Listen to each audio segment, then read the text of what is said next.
My dear friends, તો આજે આપણે બનાવીશું ગ્રેવી મંચુરિયન. તો એના માટે આપણે આ રીતે પહેલાં કોબી લેવાની. કોબી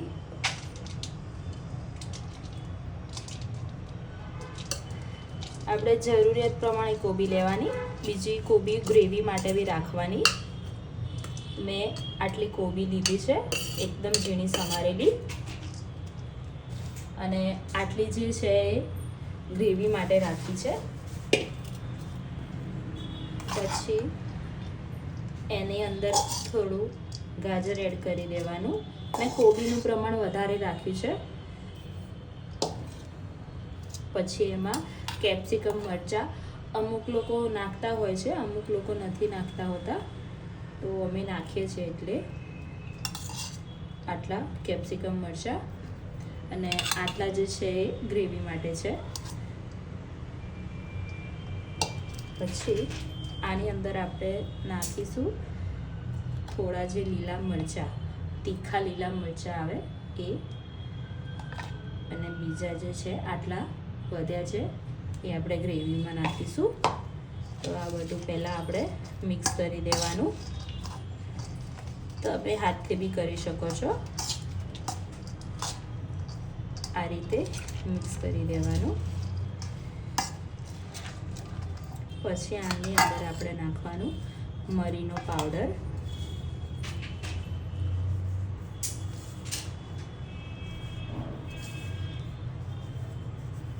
પછી એની અંદર થોડું નાખવાનું, સ્વાદ અનુસાર મીઠું નાખવાનું. મેં 1 ચમચી જેટલું લીધું છે, તો એ બધું નાખી દેવાનું.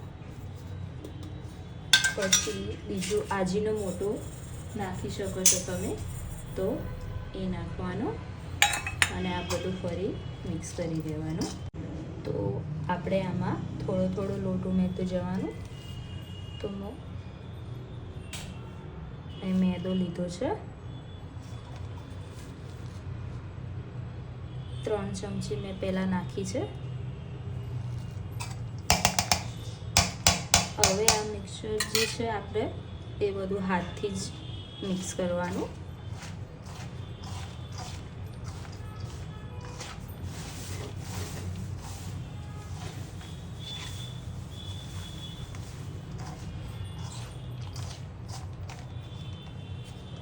જરૂર પડે તો થોડો મેદો બીજો બી નાખવાનો. જરૂરિયાત પ્રમાણે મેદો નાખવાનો, વધારે કે ઓછો ના પડવું જોઈએ એ રીતે. પછી એની અંદર આપણે કોર્નફ્લોર નાખવાનો.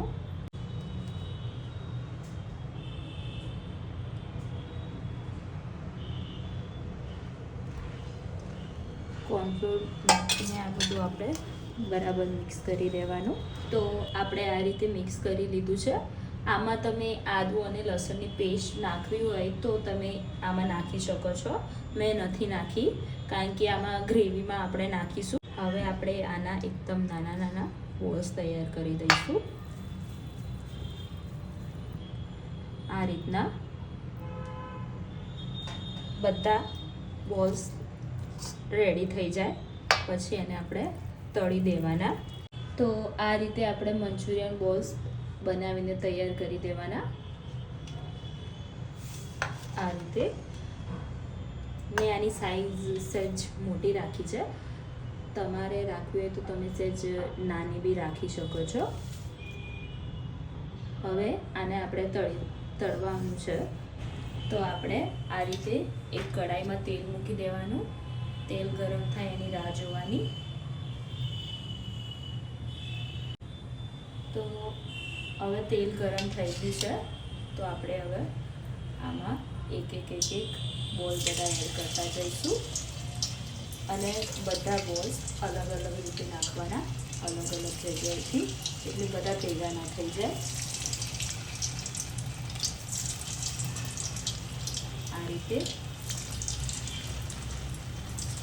એક ગોળ તળવામાં જેટલા અંદર આવી જતા હોય એટલા આપણે અંદર નાખવાના.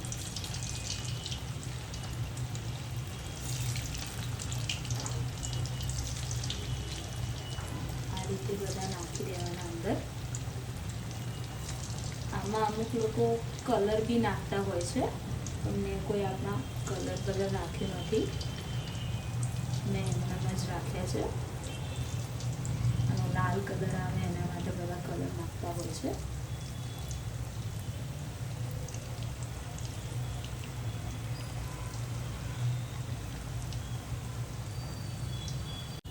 અમુક લોકો આને ડબલ ફ્રાય બી કરતા હોય છે, તો મેં અહીંયા એક જ વાર ફ્રાય કર્યું છે, મેં ડબલ વાર ફ્રાય કર્યું નથી.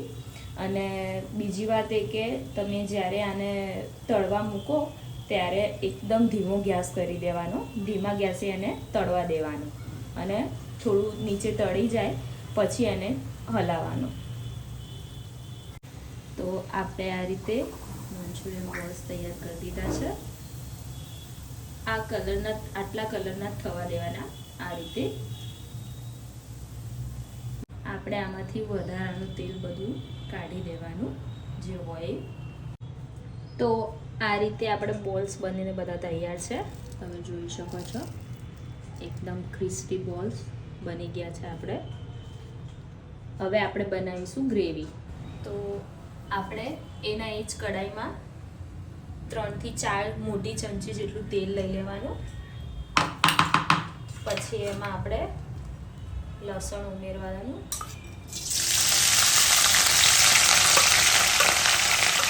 ગેસ એકદમ ધીમો રાખવાનો.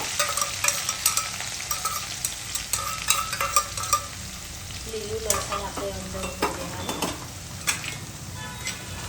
પછી આદુ લસણની પેસ્ટ, એક ચમચી જેટલી જ આદુ લસણની પેસ્ટ લેવાની. અને લીલા મરચાં, મેં આ લીલા મરચાં અહીંયા લીધા છે, 6 થી 7 જેવા લીલા મરચાં લીધા છે.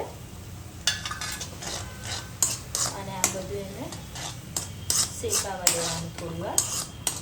અને ગેસ થોડો ફૂલ કરી દેવાનો, બહુ નહીં, થોડો ફૂલ કરી દેવાનો. અને આ બધાને બરાબર સરખી રીતે મિક્સ કરી દેવાનું. 6-7 સેકન્ડ જેટલું આને મિક્સ કરતું રહેવાનું. પછી આમાં આપણે લીલી ડુંગળી નાખી દેવાની.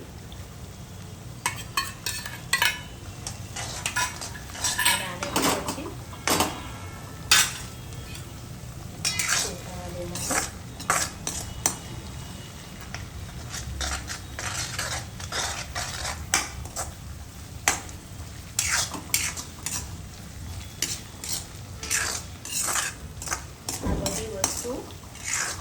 એકદમ બરાબર શેકાઈ જાય એના પછી આપણે સૂકી ડુંગળી ક્રશ કરીને રાખી છે એ આમાં નાખવાની. આ સૂકી ડુંગળી ઓપ્શનલ છે, તમારે નાખવી હોય તો તમે નાખી શકો છો, બાકી ચાલે. અમે નાખીએ છીએ એટલે નાખી છે. તો સૂકી ડુંગળી આમાં નાખી દેવાની.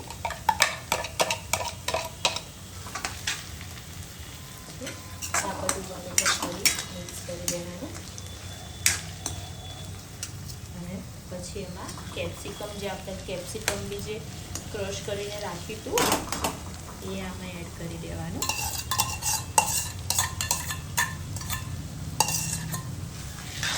અને આ બધી વસ્તુ આપણે 1 થી 2 મિનિટ સુધી હલાવતું રહેવાનું અને શેકાવા દેવાની, જ્યાં સુધી આપણે જ્યાં સૂકી ડુંગળી નાખી એ થોડો કલર એનો બ્રાઉન ન થઈ જાય ત્યાં સુધી અને હલાવતું રહેવાનું અને શેકા દેવાનું.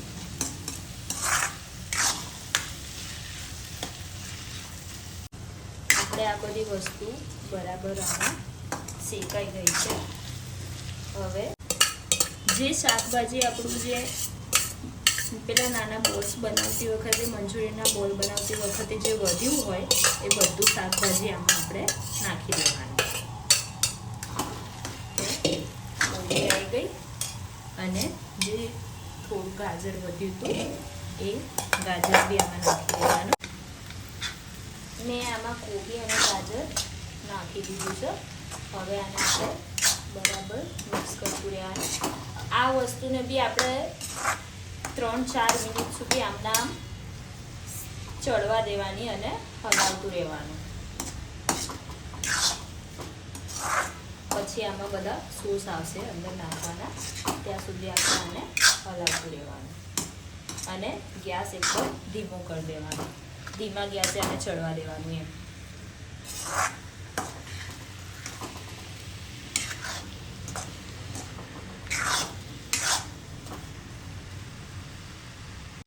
આપણે કોબી અને ગાજર જે નાખ્યું હતું એ બરાબર ચડી ગયું છે આમાં. હવે આપણે ગેસ ધીમો કરીને આમાં આપણે સોસ નાખી દેવાના બધા. તો આપણે સૌથી પહેલાં નાખીશું ટામેટાનું કેચઅપ, ટામેટા સોસ. મેં આટલો ટામેટાનો સોસ લીધો છે. ટામેટાનો સોસ, પછી બીજું ગ્રીન ચીલી સોસ,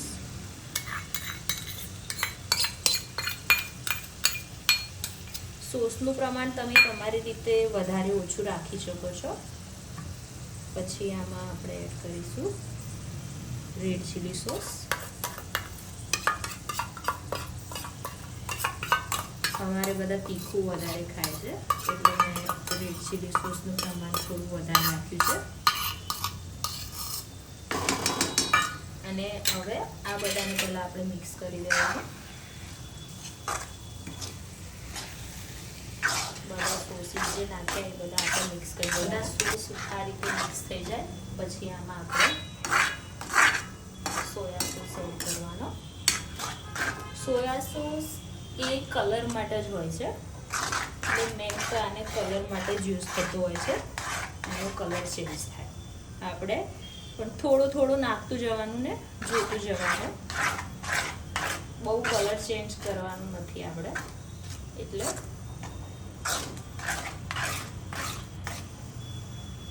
અહીંયા આપણે 1.5 ચમચી જેટલો સોયા સોસ નાખવાનો. મેં અહીંયા 1.5 ચમચી જેટલો નાખ્યો છે.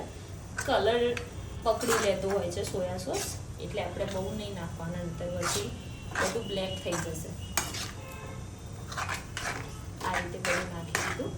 હવે આમાં આપણે હલાવી દેવાનું. પછી આમાં આપણે એડ કરીશું કોર્નફ્લોર. તો કોર્નફ્લોર છે અંદર નાખતી વખતે પહેલાં એકવાર હલાવી દેવાનો વાટકી. મેં અહીંયા એક નાની વાટકી જ લીધી છે, નાની વાટકી જેટલો જ કોર્નફ્લોર છે. તો આમાં આપણે બરોબર હલાવી દઈશું. પછી એને જોતો હોય એટલા પ્રમાણમાં આપણે રેડતા જઈશું અંદર, અને રેડતું જવાનું અને હલાવતું જવાનું, એટલે અંદર ગાંઠ ના પડી જાય. તો આ રીતે આપણે હલાવતું રહેવાનું.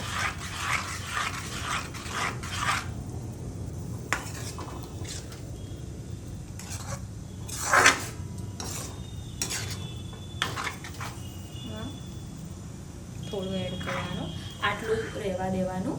આટલું તમારે પછી આમાં પાણી ઉમેરો, એના પછી તમારે જોઈએ એટલે એમાં નાખવાનું. આ રીતે તૈયાર થઈ ગયું. હવે આમાં આપણે પાણી ઉમેરી દઈશું. તો આમાં આપણે પહેલાં 1 ગ્લાસ પાણી રેડી દેવાનું.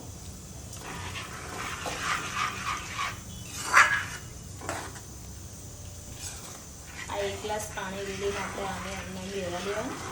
આ જે ચડે એ વખતે આપણે અહીંયા જ હલાવીએ એ વખતે આપણે જોઈ લેવાનું કે આમાં મીઠું કંઈ ઓછું પડતું હોય તો મીઠું આમાં ઉમેરી શકાય છે. તો મેં આમાં ઉમેર્યું નથી, કારણ કે મને બધું મીઠું બરાબર જ લાગે છે, કારણ કે બધા સોસ નાખે આપણે, એટલે મીઠું બરાબર જ છે.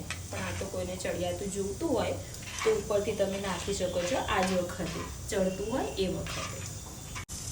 આ ગ્રેવી એકદમ તૈયાર છે. થોડી પાતળી લાગે છે એટલે આમાં જે પેલું કોર્નફ્લોરનું પાણી જે વધ્યું હતું એ બધું આમાં આપણે બરાબર મિક્સ કરીને હલાવીને આમાં નાખી દેવાનું. બધું મિક્સ કરી દેવાનું અને પછી આ બધી વસ્તુ પાછી ફરી મિક્સ કરી દેવાની. તો આ રીતે આપણે ગ્રેવી તૈયાર છે. હવે આમાં આપણે બોલ્સ બધા ઉમેરી દઈશું. એક કરીને આમાં નાખી દેવાના.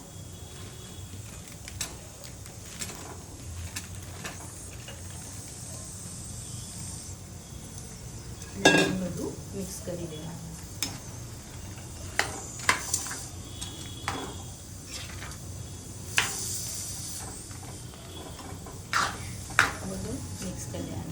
ગેસ બંધ કરી દેવાનો.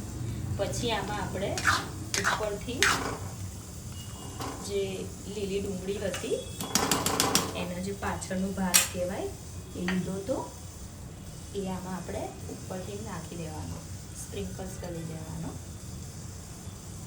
તો આ રીતે આપણે ઉપરથી નાખી દીધું છે. હવે આપણે આ તૈયાર છે. અને બોલ્સ ત્યારે જ નાખવાના જ્યારે તમારે ખાવા માટે તૈયાર હોય ત્યારે જ આમાં બોલ્સ એડ કરવાના. બાકી એ ગ્રેવી એમને એમ રહેવા દેવાની. જમવાનું થાય એ વખતે આપણે બોલ્સ બધા નાખવાના. જો તમને લોકોને મારી આ ગ્રેવી મંચુરિયનની રેસીપી ગમી હોય તો ઘરે બનાવીને ટ્રાય જરૂર કરજો. મારા વિડીયોને લાઈક કરજો, તમારા મિત્રોને શેર કરજો અને હા, ચેનલને સબસ્ક્રાઈબ કરવાનું ભૂલતા નહીં. Thanks for watching. Thank you.